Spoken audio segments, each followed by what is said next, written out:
is Becca Ellison. I am owner of Swanky Butterfly Boutique, which is a part of Epiphany. I wanted to come on here and talk to you about photography. In any direct sales company, all of us have to take pictures. And when we have clients, they are buying into us as human beings just as much as they are to the product that you might be selling. Especially with us in Epiphany, we're selling clothing. And so when you can show pictures of all the clothes that you sell all day on other bodies, your clients are going to always connect more when you're able to show pictures of you in the clothes. So I wanted to hop on here, and I'm going to be sort of creating a basic photography series to sort of help anybody out there who might be struggling with this or wants to improve on their photos. Just so you guys know a little bit about me, I am a professional wedding photographer in the DFW Dallas area. I have done wedding photography for about 10 years, and it is still one of my full-time jobs aside from Epiphany. So I am really passionate about this.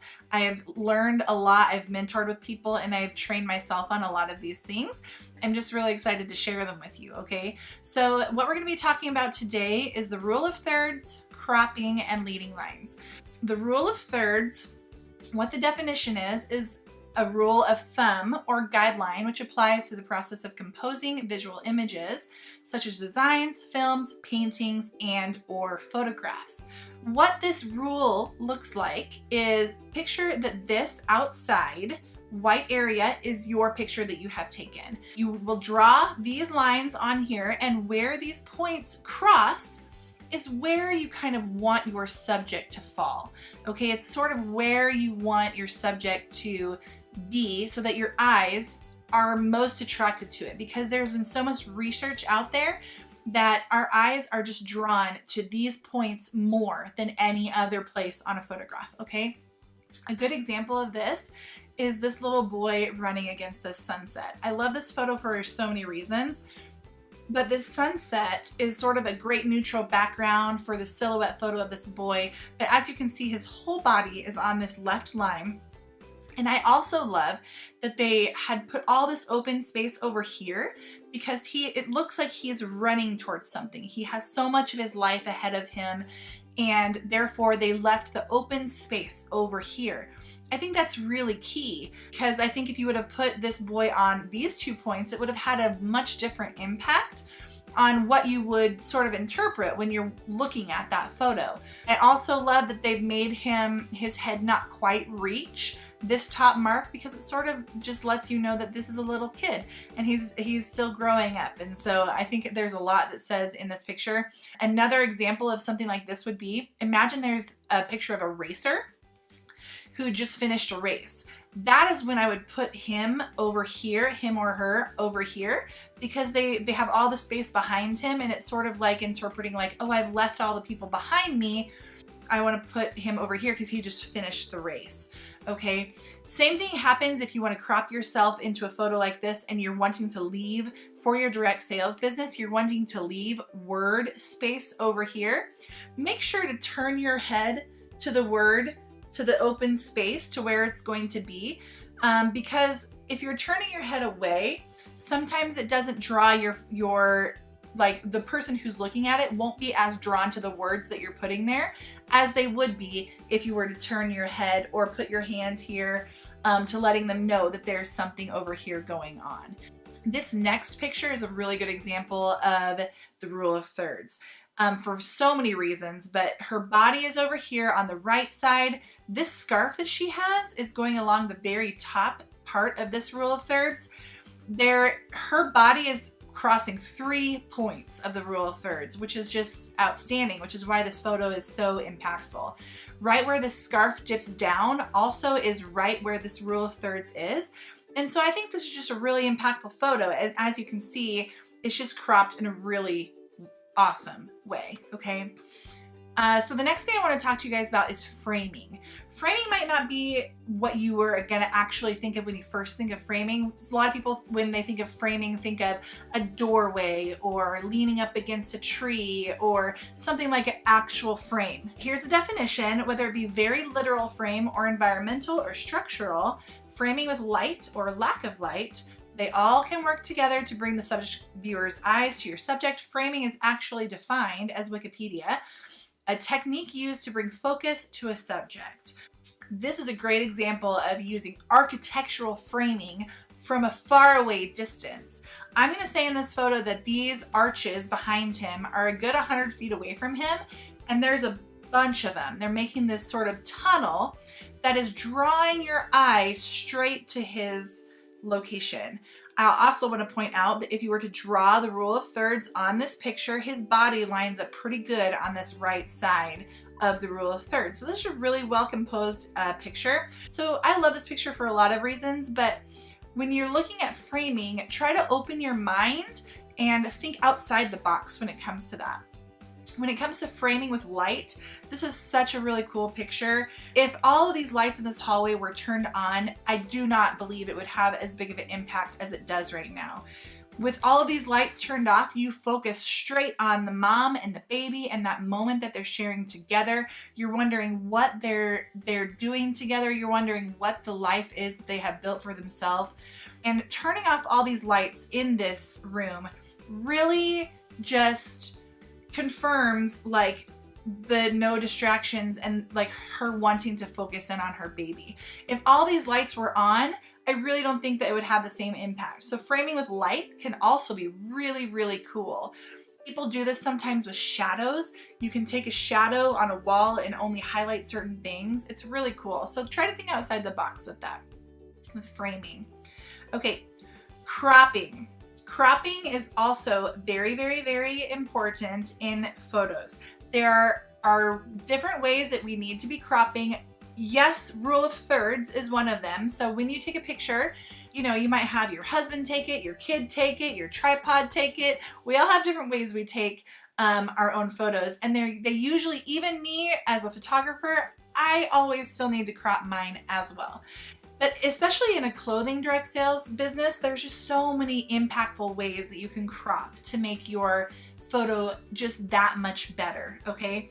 As far as the body cropping goes, when you're cropping parts of your body off, there are certain guidelines that you definitely want to follow. Whenever you have joints such as your wrists, knees, ankles, toes, fingers, ears, those are things that you want to try not to crop out, because it sort of makes you look like you might not have fingers. Like if I were to crop this right here, it's like, where's her fingers? Does she have fingers? I don't know. So all of these red places are places you kind of want to try to avoid when cropping your photo. And I'll show you some examples of that. These green places are totally fine. Mid-leg, mid-waist, right around your neck area to get a close-up of your face. All of those are really acceptable ways to crop. So take this picture. The picture is the same on the bottom. So just look at this right bottom one right here. 5 different ways to crop the same exact photo. So some of you guys have taken all the photos in the world and you're like, well, I've already taken all these photos. Well, I would suggest that you should recrop. You should try to recrop those photos and see what happens. Because look at the different outcomes that you can have. You can see in the blue where they have cropped these different photos, and look at how different each and every picture is. Depending on the impact that you're trying to do, I would definitely suggest trying to play around with things. Try cropping into things that don't even have your face on it. Take a picture of just the pocket, just a Bible verse that means something to you, just the knot of the Solana. Again, trying to keep the rule of thirds in your space, you know, so I put this verse right on the left-hand side. I put this knot right on the right-hand side. With this pocket picture, I put that crop right there on the pocket picture. So try to highlight things. Just make sure you're using your cropping to the best way, and try to like mix it up a little bit, especially when you're hyping new products like we do so much in Epiphany because we release so many new styles. It's a great way to sort of tease your clients and be like, look what's coming, it has pockets, but to not really show the whole thing. It will just create a lot more hype. Okay, here's another example of cropping. This is a picture of a horizon and a family on a beach. The reason I like this crop on the right is because, as you can see, the horizon is on the bottom rule of thirds, and you can just, the moment is just so much better in that picture than I think this one. You can really see the vastness of the sky and the ocean. And this one is just sort of looks like a picture of the beach, like a family on the beach. It's not a bad picture, but I feel like this one just has more impact when you crop it the way that it's cropped. The next thing I want to talk about is leading lines. Leading lines, by definition, is a composition technique whereby the viewer's eye is attracted to lines that lead directly to the principal subject in the image. This is a really good example of this. This is the subject of this is this woman up at the top. You can see that they have cropped it so that she's on this top line. And all of these red lines are showing the different lines that are leading your eye to center focus on this woman. The reason why this picture works and the reason why she's not on the right or the left is because all these lines are focusing your focus automatically on her, because that, you know, you don't have to put her on a visual focus point because it's already doing that in the picture. Okay, this is a picture of myself. I used this light tunnel to be my leading light. It was this giant long light tunnel, and I loved the contrast of it. This is a very white-ish background. I was wearing black and checkered and red for Christmas, and so using that tunnel, trying to center myself in the tunnel, draws your attention and focuses in on that picture. This is a good example of how to use leading lines as well as light to draw your eye. All of these lines right here, this line, this line, this line, this line, all of them are leading your eye to this subject, but the light behind them is even more so. It's illuminating. It's wondering, like when you look at this picture, like what is coming at them. You can do this kind of lighting with sun. You can do it with shadows. It's really cool. So try to find things like this. You know, this is another example of a girl just getting stuff out of mailbox. This line right here, if you just, all you have to do is just step really close to the wall and like tell the person who's taking the picture to step really close to the wall and get a lot of the wall in your picture. You can do this with any brick wall. If you know that, you know, brick walls have a lot of lines going horizontally, that will do the same effect as this. But you have to get almost like touching the wall to get this effect. This line is just leading your eye to these little girls and to see what they're doing. It's really cool. Just something of like in our business epiphany, this picture was submitted for critique for one of the trainings I did in our group. What we did was we just cropped it in a little bit more. She had cut off her ankles right here. There was this weird green stair that was at the top. There was a light switch. There was a little thing on the wall. All we had to do was crop it in, and look how much more impact that has on your eye. This staircase is a really good leading lines. A lot of you guys have reached out to me and asking me, well, what about, it's like negative 20 degrees here, Becca. How are we supposed to take pictures? Find somewhere in your house, find a blank wall. You can do wonders with like that hallway. This person is standing in their hallway with the lights off, you know? Find a place in your house that you can go and do these kind of things. This picture was submitted to me by Stephanie. I critiqued her in the fact that if she would move her body just one step more to cover this little guy, that would distract less.